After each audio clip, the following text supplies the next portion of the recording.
Every year, May 11th is recognized as National Technology Day throughout the country to celebrate the accomplishments and contributions of Indian scientists and researchers to science and technology. This day was first recognized from 11th May 1999. It serves as a reminder of the path-breaking nuclear tests conducted at the Indian Army's Pokhran Test Range in Rajasthan on 11th May 1998 by our late President Dr. APJ Abdul Kalam. The Technology Development Board has announced the theme for this National Day 2021 as Science and Technology for a Sustainable Future. To acknowledge the recent technological advancements evolved from basic science research and to acquire some insights regarding them, we interacted with two renowned scientists from CSIR Institute of Genomics and Integrative Biology, Dr. Debojyoti Chakrabarti and Dr. Viren Sardana. Dr. Debojyoti Chakrabarti is the co-developer of the rapid paper strip-based COVID-19 detection kit named Feluda, which utilizes the CRISPR-Cas9 technology. Let's hear more from him about the strategies of adapting basic science research and the process involved in developing feasible and affordable technologies. Welcome, Dr. Debojyoti Chakrabarti. I would like to thank you for accepting our invitation and deciding to interact with us on this occasion of National Technology Day. To begin with, I would like to know what was the key motivation that was behind adapting your research into a technological advancement?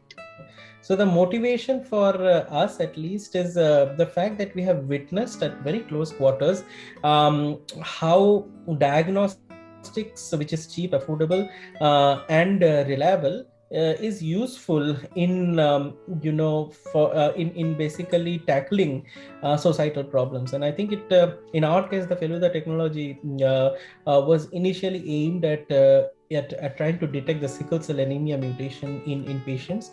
And I think several members of the team went to Raipur in Chhattisgarh and witnessed how complicated this whole process is if you have to use sequencing in order to detect the mutation, which often takes time, and then you do not find the person anymore who had actually given the sample, and so on. So I think the motivation is to bring diagnosis to people rather than people coming to a diagnostic setup. I think that is the major motivation, because if one can do that, then the diseases can be controlled at a much more personal level, where you can have both data collection, data recruitment, the collection and analysis happening at a much rapid pace. So I think that is the major motivation. So indeed, from your points, it can be understood that Feluda has the potential to be accepted as a reliable technology. But it is worth mentioning that the major contributor to this technology is the CRISPR-Cas9 system, which is found in the bacterial system. So can you provide us with some brief insights regarding how sophisticated is this system?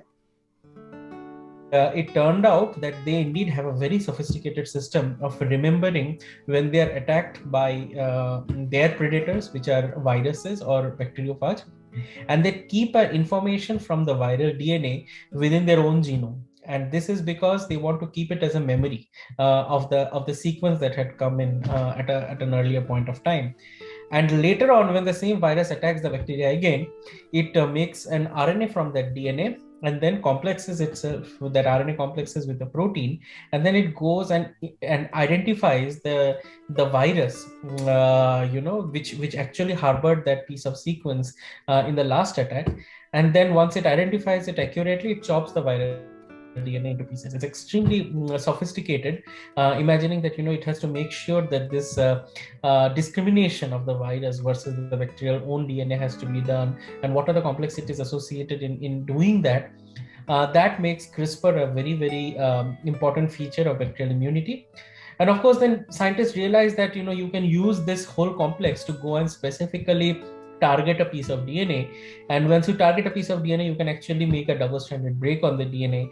And then the repair process of the cell comes and tries to repair that double-stranded break. And if you try to tweak with that process in a specific manner, such that if you introduce a piece of foreign DNA when the DNA break has happened and repair is taking place, then with some efficiency, you can actually put in that foreign piece of DNA at the site where the break has happened. And that is essentially the backbone of CRISPR-based therapeutics. Following on your previous point, can you please explain about how this CRISPR-Cas9 system is useful in developing a diagnostic tool like Feluda?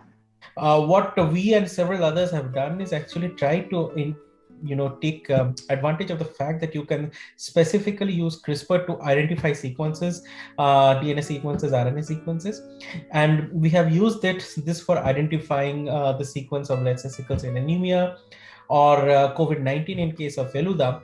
And with the most recent technology which we are just sending out called RAY, Rapid Variant Assay, we are trying to identify very specifically the variants of COVID-19 which can be then used for early and fast diagnosis. After discussing about these kind of diagnostic tools like Feluda and RAY, it is obvious to think that we might gain access to a large data from a diverse population.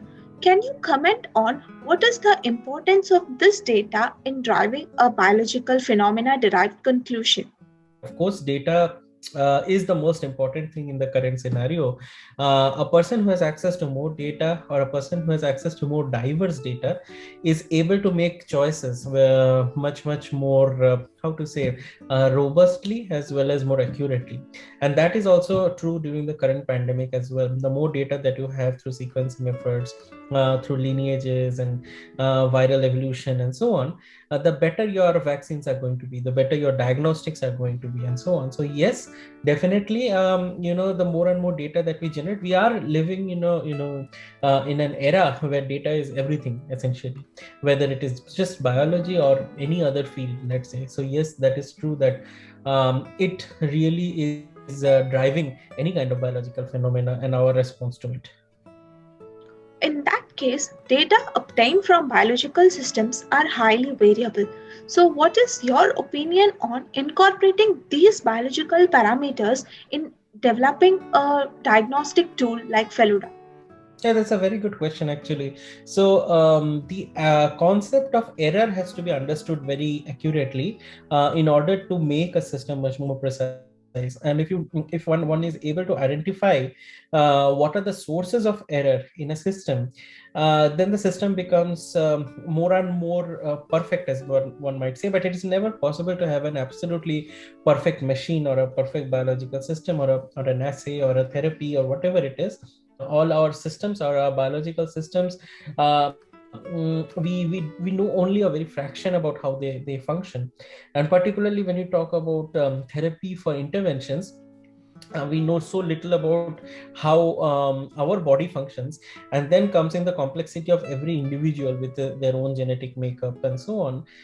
So it is most of the time it is kind of a trial and error of sorts, but we try to make that whole process streamlined and more efficient over time. So I think a lot of work goes behind that at different levels, whether it is the design of the whole process to the actual implementation.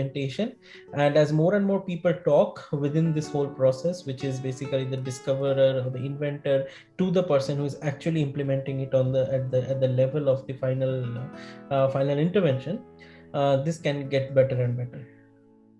With all these points in mind, can you comment on the challenges faced by you in bringing this technology from the bench to bedside? Right. So the whole process of developing this technology and its implementation is a very big learning exercise for us.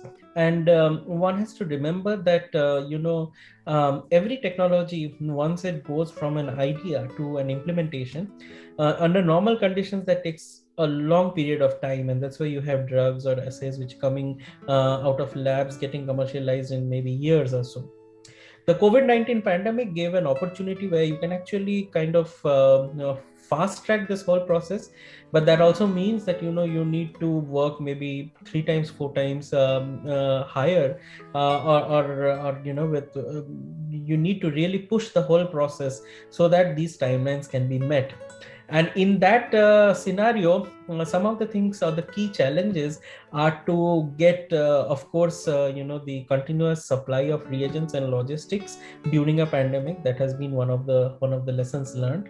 How to improve an assay in a quick period of time? What are those bottlenecks that need to be prioritized? So one of the things that we learned during the process is, it's so important to talk continuously to the let's say the partner who is commercializing the test in the form of a final product, because the demands of the recipient, or the demands of the user, end user, is actually very important, and oftentimes we lose track of that in the process of making an assay which works well in the lab.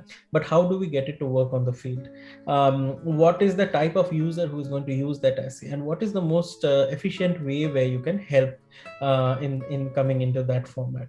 So that is one of those are some of the challenges. Of course, few challenges also, that you have to find your partner very judiciously, whoever is your commercial partner. In this case was Tata Medical and Diagnostics. And if there is a very big commercial partner with a lot of different levels of hierarchy and communication channels, then sometimes you might have a little bit of difficulty in trying to reach out or understand what the needs, or for them to understand what are the expectations and so on. So I think communication is very, very important. There are challenges during working during a pandemic because things move so fast.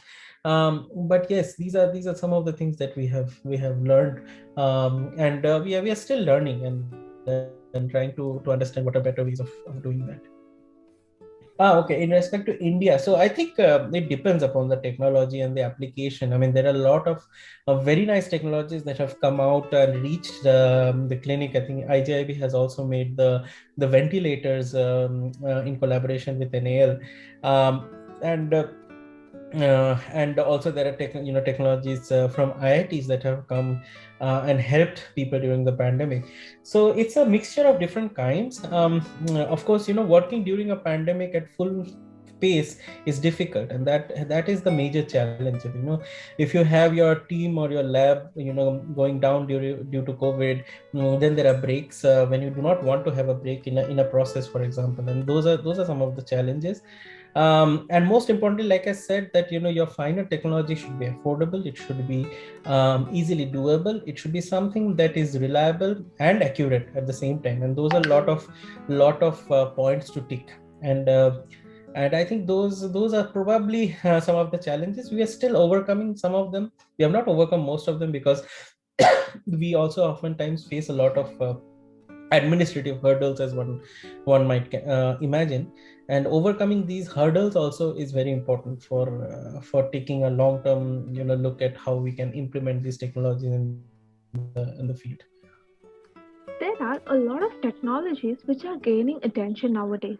Among them, what do you think are the technologies that have a tremendous potential in the near future?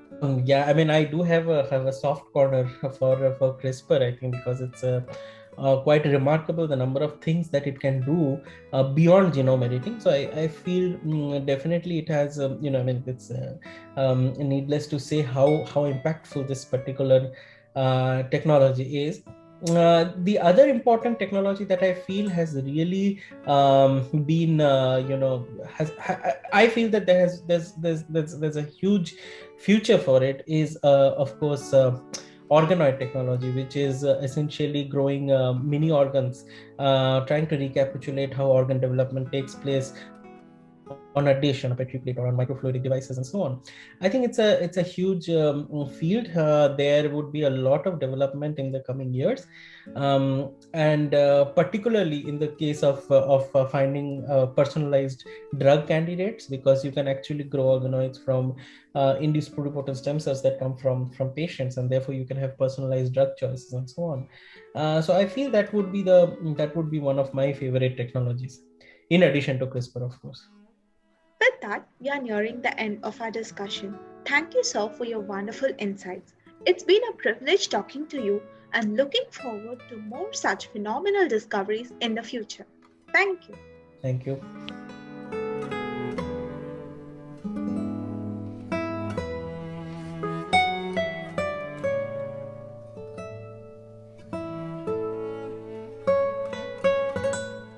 Stay tuned. Our next podcast session with Dr. Viren Sardana is coming up soon.